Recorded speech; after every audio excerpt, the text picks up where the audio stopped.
Le domaine dans lequel j'ai assisté à ces fracas de la confiance, c'est dans celui du médicament et de la santé, et sur une histoire extrêmement précise, mais qui tout à coup, c'est comme si ça braquait en fait un projecteur sur une situation très très fragile, et finalement ça fait exploser une confiance qui a bien débordé le cadre strict du Mediator ou du seul laboratoire impliqué, etc.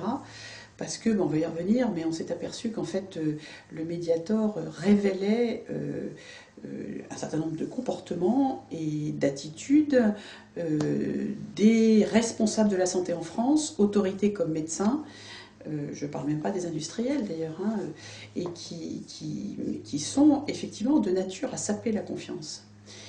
Et il suffit pas, on ne peut pas imaginer qu'on va passer comme ça, tourner la page Mediator et revenir à une situation comme avant, parce que la situation d'avant n'était pas satisfaisante et allait forcément déboucher vers cette crise de confiance. Ce qui est choquant, ça n'est pas qu'il y ait eu une tromperie, une escroquerie. Il y en a tout le temps, enfin, on sait très bien qu'il y a cette possibilité-là dans tous les domaines du commerce et du profit. Ce qui est extraordinairement choquant, c'est que notre société ait été incapable de s'y opposer pendant plus de 40 ans. Je vous laisse imaginer, par exemple, l'accueil que je recevrais des laboratoires Servier si je devais me présenter demain comme candidate pour faire du consulting en pharmacovigilance, alors que, effectivement, j'ai montré que l'un de leurs produits était nocif et qu'il fallait qu'il soit retiré du marché.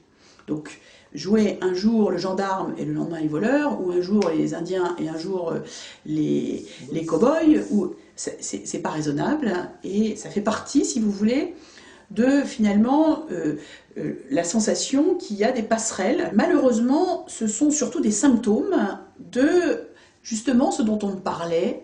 Tu n'as pas idée de la puissance, tu ne te rends pas compte, tu ne sais pas ce qu'il y a derrière.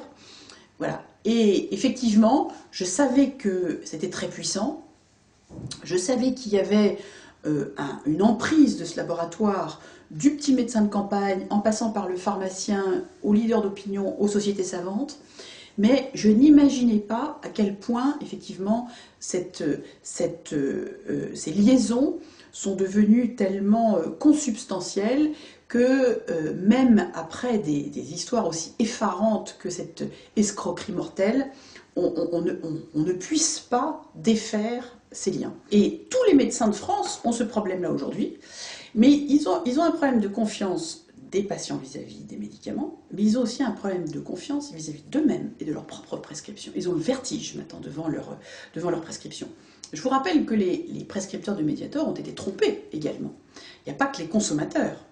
Donc il y a un vertige qui a saisi le monde de la santé, effectivement, face à des pans entiers qui finalement s'avèrent obscurs, opaques et source de danger pour la santé. Et ça concerne aussi bien les prescripteurs et leurs responsabilités d'ailleurs, que les consommateurs. Donc en fait cet ébranlement, il n'est pas seulement chez ceux qui prennent les médicaments, il est aussi chez ceux qui les prescrivent et chez ceux qui les régulent d'ailleurs, chez les experts. Tout le monde va mal.